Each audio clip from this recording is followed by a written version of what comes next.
Hello friends, welcome back to coding stories episode 4 part 2।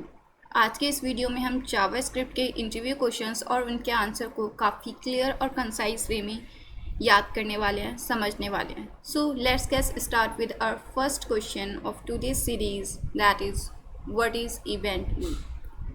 So the event loop is a mechanism in JavaScript that allows it to handle asynchronous operation. Even though it's a single threaded, it works with the call stack, web APIs and the task queue to manage what code runs and when. When the call stack is clear, the event loop moves callback or promise handler from their queues into the stack to be executed. This makes JavaScript non-blocking and capable of multitasking behind the scene. So अभी हम इस answer को simple और concise वे में समझते हैं। So इसके लिए मैं आपको एक एग्जांपल दिखाती हूँ, that is let's look at this example at JavaScript visualizer 9000। यहाँ पे हमने एक एग्जांपल लिया है जिसमें मैंने कुछ कोड लिखा है और अब हम इसमें समझेंगे कि जो इवेंट लूप है वो किस तरीके से काम कर रहा है। Let me remove this first. Here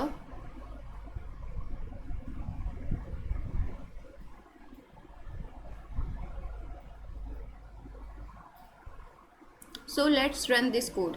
अब यहाँ पे जैसे ही हम इस कोड को रन करते हैं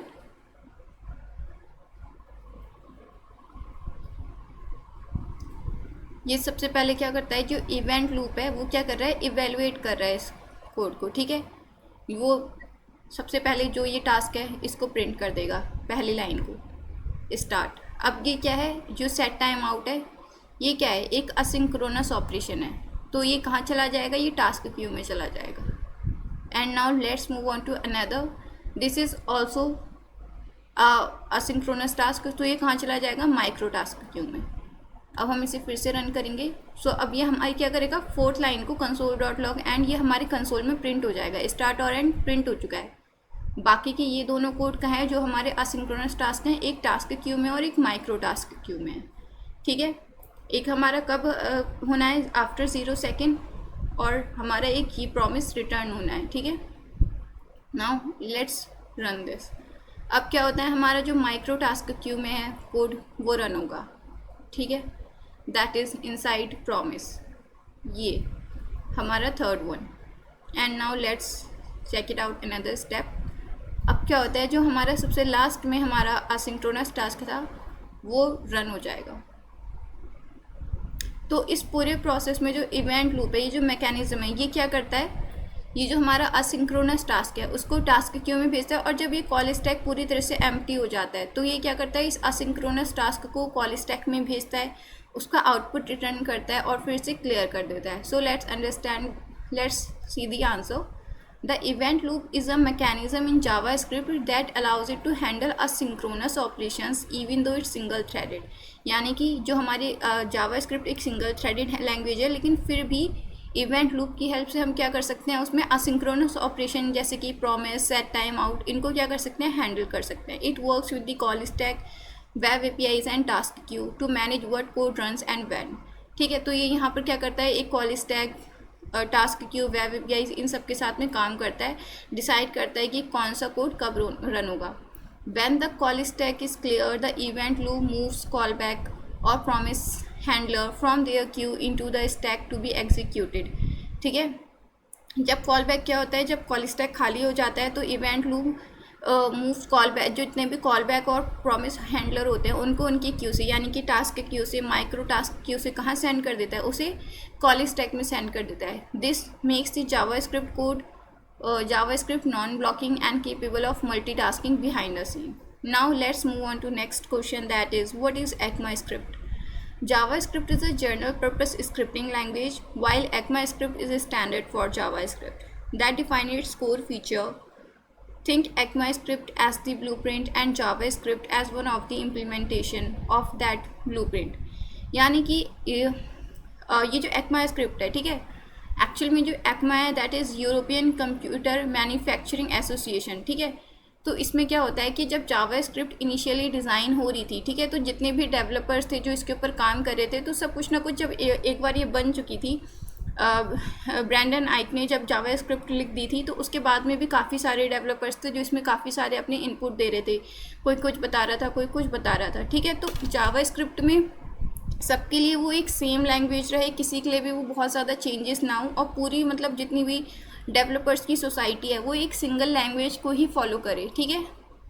इसके लिए क्या हुआ, एक्मा स्क्रिप्ट ने क्या किया, कुछ स्टैंडर्ड्स बनाए। तो जितने भी डेवलपर्स होते हैं पहले उनका कोड एक्मा स्क्रिप्ट ने कि इस तरह के ये रूल्स होंगे जो एक जावा स्क्रिप्ट लैंग्वेज फॉलो करेगी, ठीक है। तो उसमें क्या हुआ, तो इसीलिए क्या होता है कि जावा स्क्रिप्ट उसकी एक इम्प्लीमेंटेशन है, यानी कि एक्मा स्क्रिप्ट ने डिसाइड किया कि लैंग्वेज ये है, इस तरीके से जो भी रूल बुक बनाई, तो उसका यूज़ करके ही फिर लोगों ने क्या किया, जावा स्क्रिप्ट में अपनी इनपुट देना शुरू किए। So we can think that JavaScript is a general purpose scripting language while ECMAScript is the standard for it, यानी कि एक्मा स्क्रिप्ट डिसाइड करती है standard and that define its core feature. Think ECMAScript as the blueprint and JavaScript as one of the implementation of that blueprint, ठीक है। तो Java ECMAScript एक blueprint और जावा script उसकी एक implementation है कि उस रूल बुक का यूज़ करके लोगों ने क्या किया है, जावा स्क्रिप्ट को एक पूरी एक स्टैंडर्ड लैंग्वेज बना दिया है। Now let's move on to next question, that is what is promise. A promise is an object in JavaScript that represents the eventual completion or failure of a task, and it is the solution of callback hell. A promise has three states in JavaScript: pending, fulfilled, and rejected. And we use .then or .catch to handle errors. Let's look at an example to understand it better. Okay.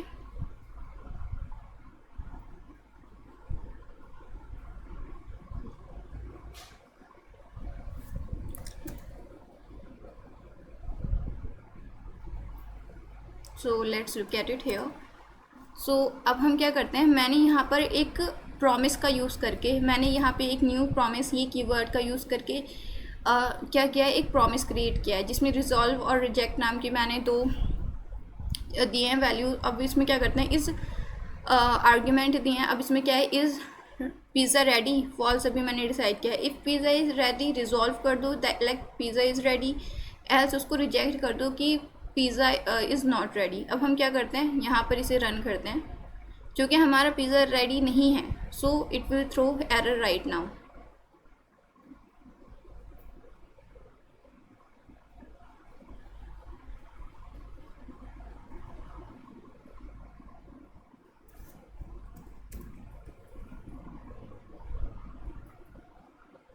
Pizza is not ready, तो हम यहाँ पे अगर जो error है, यानी कि हमारी वो वाली कंडीशन जहाँ पे हमारा पिज़्ज़ा रेडी नहीं है, तो हम उसमें क्या कर रहे हैं, डॉट कैच का यूज़ करके वो आउटपुट प्रिंट करवा दे रहे हैं, pizza is not ready.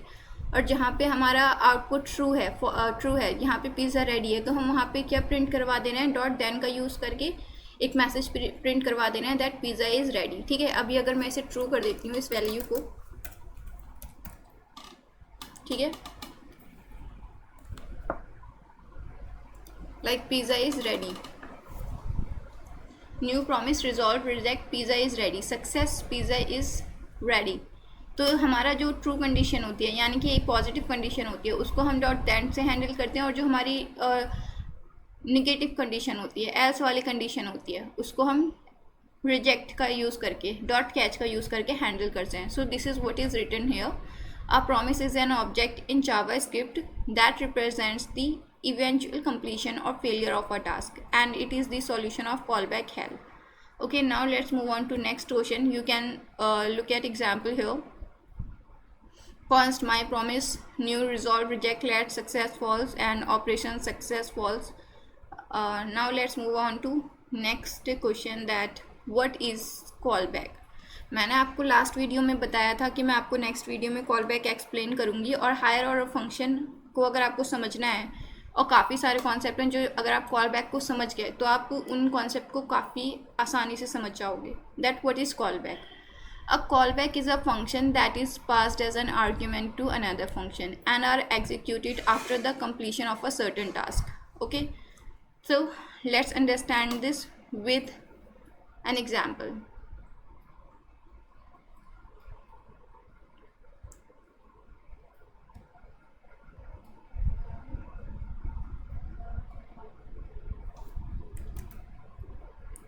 let me share example with you.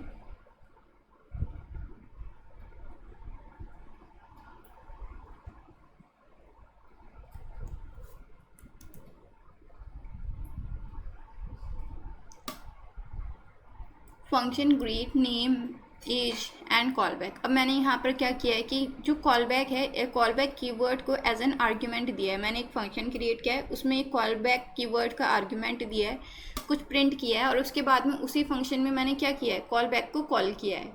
ठीक है, कि कॉल बैक नेम और एज। अब मैंने एक दूसरा फंक्शन क्रिएट किया है, से है नेम एज। अभी मैं इस वाले फंक्शन को कमेंट कर देती हूँ, और उसमें मैंने क्या किया है, नेम और एज लिया है, और फिर मैंने प्रिंट किया है console.log nice to meet you. ठीक है, अब मैं क्या करती हूँ, इसे एक नॉर्मल फंक्शन की तरह कॉल करती हूँ, लाइक आयरा 24, और यहाँ पर ये जो से है, ठीक है, इस फंक्शन को मैंने कॉल बैक की जगह पर क्या किया है, एज एन आर्ग्यूमेंट इस फंक्शन को मैंने प्लेस कर दिया है। अब जब मैं इसे रन करती हूँ, यू कैन सी कि जो वैल्यूज़ मैंने इस फंक्शन में दिए हैं, ठीक है, मैंने यहाँ पर आप देखो से है में मैंने कोई भी नेम मैंने असाइन नहीं किया है, एज असाइन नहीं किया है, नहीं है, लेकिन फिर भी ये क्या कर रहा है, ऊपर वाले फंक्शन से, because of the call back. और मैंने यहाँ पे कॉल बैक में यहाँ पर जो दो आर्ग्यूमेंट दिए हैं, नेम और एज, तो वो क्या कर रहा है, यहाँ से वैल्यूज़ ले रहा है, ग्रीट फंक्शन से वैल्यूज़ ले पा रहा है। So this is what call back do. और यही सेम चीज़ मैंने, अगर मैं यहाँ पे एक दूसरी बार इस फंक्शन को कॉल करती हूँ, मैंने एक दूसरा फंक्शन भी क्रिएट किया है, और अगर मैं यहाँ पे से ही की जगह पे लाइक फंक्शन को यूज़ कर सकती हूँ। ठीक है, तो अगर मैं यहाँ पे लाइक फंक्शन का यूज़ कर सकती हूँ, hello Anna I like you Anna. ठीक है, अब let's look at it. Callback is a function that is passed as an argument to another function and are executed after the completion of a certain task. तो जब हम एक function create करते हैं और उसमें कॉल बैक कीवर्ड का use करके किसी दूसरे फंक्शन को एज एन आर्ग्यूमेंट देते हैं, तो उसी को क्या बोलते हैं, कॉल बैक फंक्शन बोलते हैं। ठीक है, now let's understand this, what is callback hello. So call back hell is a situation where multiple nested callbacks, that is function inside function, makes code hard to read, debug and maintain. It creates a pyramid-like structure, that is why it is known as pyramid of doom. यानी कि जब हमारे एक जो code होता है, जब उसमें मल्टीपल नेस्टेड कॉलबैक्स आ जाते हैं, यानी कि आप एक फंक्शन लिखते हो, फॉर एग्जांपल आपने ये फंक्शन लिखा, ठीक है, आपने यहाँ पे एक कॉल बैक किया, फिर आपने इस कॉल बैक के अंदर एक और कॉल बैक को कॉल किया है, फिर एक और, तो इससे क्या होता है, हमारा कोड है ना वो काफ़ी मैसी बन जाता है, और फिर हम उसे अगर कोई एरर आ रहा है, इशू आ रहा है, तो हम उसे डिबग ही नहीं कर पाते हैं, हम नहीं समझ पाते हैं जल्दी कि वहाँ पे एक्चुअल में एरर कहाँ पे आ रहा है, और इसी सिचुएशन को हम क्या कहते हैं, कॉल बैक हेल कहते हैं। ठीक है, और उसी का जो सॉल्यूशन है वो प्रोमिसेस और असिंक अवेट क्या है, इसी कॉल बैक हेल का एक सॉल्यूशन है। A callback hell is a situation where multiple nested callbacks, that is function inside function, makes the code hard to read, debug and maintain. It creates a pyramid-like structure. That's why it's known as pyramid of doom. Now let's understand what is set timeout. Set timeout is a built-in JavaScript function that delays the execution of a function by given amount of time. Example, set timeout function console.log hello Hayat after 2 seconds. Now let's look at example for this.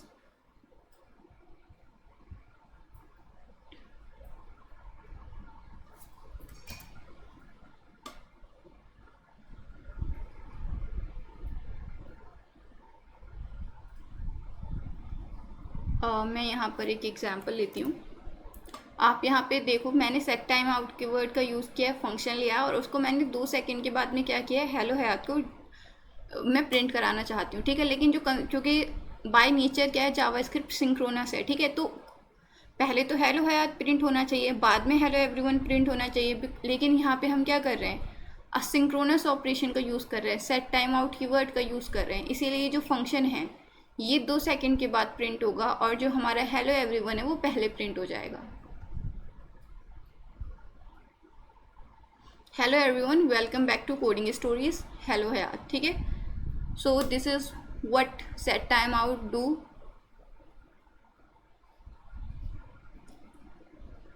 What is set timeout? And let's look at to another question. What is local storage? ये question मुझसे भी interview में पूछा गया था, जो मेरा सबसे पहले इंटरव्यू हुआ था, उसमें मुझसे ये क्वेश्चन पूछा गया था। वो local storage is a built in feature, यानी कि लोकल स्टोरेज क्या है, एक फीचर है किसका, वेब ब्राउज़र का, that allows web applications to store data. जो हमारी वेब एप्लीकेशंस होती हैं जितनी भी, तो उनमें क्या करता है लोकल स्टोरेज, क्या करता है उन्हें अलाउ करता है, हमारे ब्राउज़र का एक फ़ीचर है। जब भी हम किसी भी वेबसाइट से अपने ब्राउज़र अपने वेबसाइट अपनी ब्राउज़र से किसी भी वेबसाइट में लॉग इन करते हैं, ठीक है, तो जो हमारे ब्राउज़र के अंदर एक जो बिल्ट इन फीचर आता है लोकल स्टोरेज का, वो क्या करता है उस वेबसाइट की, उस एप्लीकेशन की जो डेटा होता है उसे की वैल्यू पेयर फॉर्मेट में क्या करता है हमारे ब्राउज़र में सेव कर लेता है with no expiration time. This data remains available even the after the window is closed and reopen. And local storage has methods like local storage dot set items, key value and get items, delete items and clear। ठीक है, तो यानी कि जब भी हमारा browser, for example आपने कई बार किसी भी वेबसाइट में लॉगिन किया है, फिर आप क्या करते हैं कि आप अगर अपना सिस्टम शट डाउन कर लेते हैं या आप बाद में उस वेबसाइट को रीओपन करते हैं, तो जो आपका डेटा होता है या आपने किसी कार्ट में अपने कुछ भी आइटम सेलेक्ट करके डाले होते हैं वो ऑलरेडी उस कार्ट में होते हैं, या आपकी लॉगिन इन्फॉर्मेशन उस वेबसाइट की सेफ रहती है, किसकी वजह से, because of local storage. Now let's look at to another question, what is session storage.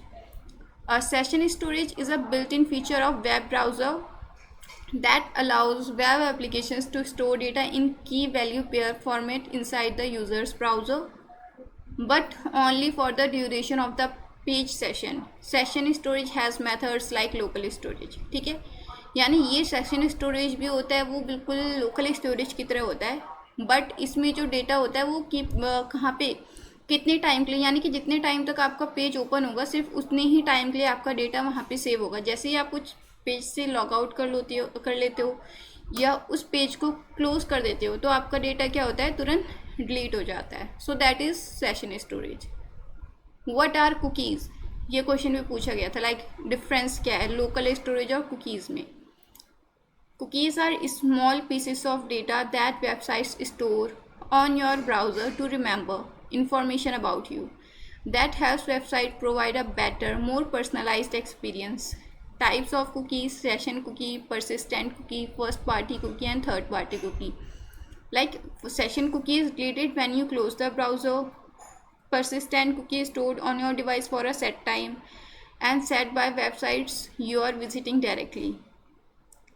यानी कि हमारी जो भी हमारे जो डेटा होता है स्मॉल पीसेस में जो याद कर रखने के लिए किया जाता है, ठीक है, वेबसाइट में for more better and personalised experience के लिए किसका यूज़ किया जाता है, कुकी का यूज़ किया जाता है। Now let's move on to next question, what is map.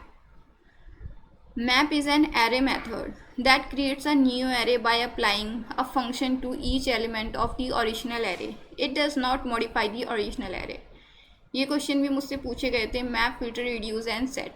These four are very important array methods, so please remember this. The map is an array method that creates a new array by applying a function. क्या करता है, ये एक function को apply करता है to each element of the original array. It does not modify the original array. ठीक है, now let's look at example to understand this.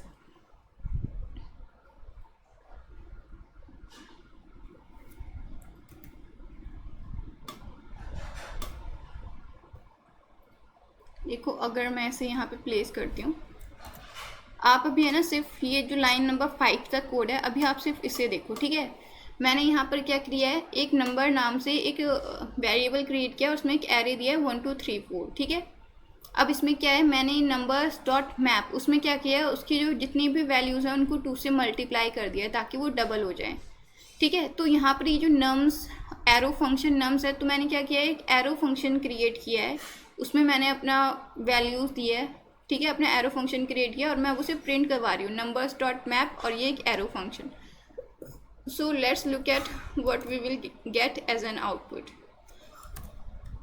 सो अगर अब मैं इसे रन करती हूँ, आप देखोगे कि मुझे जो इसकी वैल्यूज़ हैं वो डबल होके मिल गई हैं। अगर हम बिना मैप मेथड के यूज़ करेंगे तो हमें काफ़ी सारा कोड लिखना पड़ेगा, लेकिन थैंक्स टू मैप मेथड हम ये काम बहुत आसानी से कर सकते हैं, ठीक है।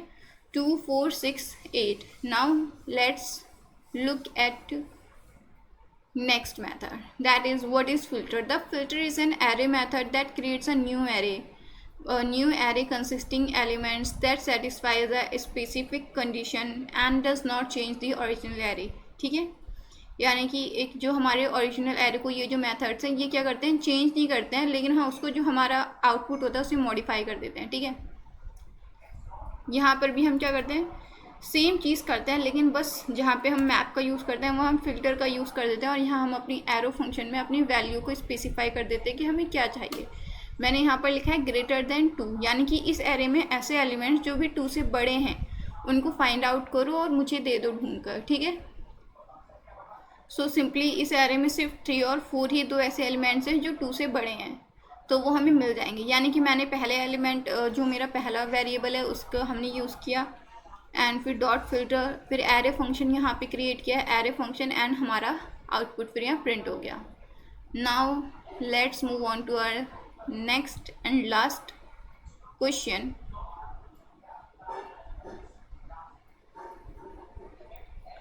Of this episode that is reduce. ये प्रॉपर्टी समझने में मुझे काफ़ी टाइम लगा था और इसको समझना थोड़ा सा मुश्किल है compare to other properties. Reduce is a method used on arrays to reduce the array to a single value. Reduce method uses 4 arguments, accumulator, current value, index and array.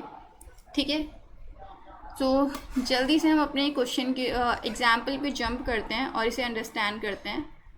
ठीक है, यहाँ पे मैंने लिखा है रिड्यूस का एग्जाम्पल। ओके, तो मैंने यहाँ पर एक एरे लिया है, उसमें हम रिड्यूस करें कि इसकी जितनी भी वैल्यूज़ है ना उसमें आप ऐसा कर दो कि इन सबका समय वो मुझे दे दो। ठीक है, तो इसमें ये जो 2 आर्ग्यूमेंट्स है एक्यूमुलेटर प्लस वैल्यू, ये क्या है, ये हमें हर हाल में लेने हैं। ठीक है, दीज आर 2 मैंडेटरी आर्ग्यूमेंट्स। ठीक है, उसके बाद हम उसमें यहाँ पे एरो फंक्शन का यूज़ करके जो भी हमें अपना ऑपरेशन परफॉर्म करना है वो हम करेंगे और उसकी वैल्यू इनिशियली हम क्या अज्यूम कर रहे हैं, इनिशियल वैल्यू यहाँ पे मैंने 0 अज्यूम किया कि अभी हमारे पास करंटली कोई वैल्यू नहीं है, हम 0 अज्यूम कर रहे हैं। अब इसको कन्वर्ट कर दो। ठीक है, हमें इसका सम बता दो क्या हुआ। सो दैट इज़ 10। सो यहाँ पे समझते हैं कि रिड्यूस क्या करता है।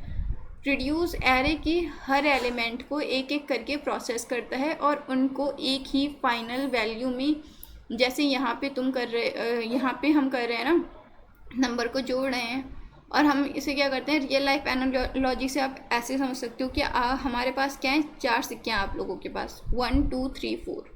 अब हम क्या करते हैं, एक बॉक्स में एक एक करके इन सिक्कों को डाल रहे हैं और टोटल वैल्यू गिनते जा रहे हैं। स्टार्टिंग एक बॉक्स में 0 था, यानी हमारी वैल्यू इनिशियली 0 थी। फिर हमने क्या किया, 0 + 1 किया उसमें, यहाँ पे एक्यूमुलेटर में यहाँ पे 0 आया, यहाँ पे 1 आया, तो कितना हो गया, 1 रुपया हो गया। फिर ठीक है, फिर यहाँ पे एक्यूमुलेटर 1 आया और अब हम कितने डाल रहे हैं, 2 रुपये डाल रहे हैं। ठीक है, तो यहाँ पे कितनी हो गई, 1 + 2 3 हो गया। ठीक है, फिर यहाँ पे 3 हो गया, फिर अब हम 3 रुपये डाल रहे हैं यहाँ पे। ठीक है, क्योंकि हमारे पास एरे में 3 है, तो 3 + 3 6 हो गया। ठीक है, अब यहाँ पे हमारे पास 6 है, अब हम इसमें क्या ऐड कर रहे हैं, 4 ऐड कर रहे हैं, तो 6 + 4 क्या हो गया, 10 हो गया। तो बॉक्स का जो हमारा फाइनल आउटपुट है वो हमें 10 मिल गया। तो यही रिड्यूस करता है, यानी कि क्या करता है, हर एक एलिमेंट को एक एक करके प्रोसेस करता है और फिर उसका हमें क्या करता है, एक फाइनल आउटपुट दे देता है। So that's it for this video, thanks for watching. और मैं बहुत ही जल्दी इसका एपिसोड 4 भी अपलोड करने वाली हूँ, जावास्क्रिप्ट इंटरव्यू क्वेश्चंस का। I hope you like this video. If you have any question you can let me know in the comment section. Thanks for watching.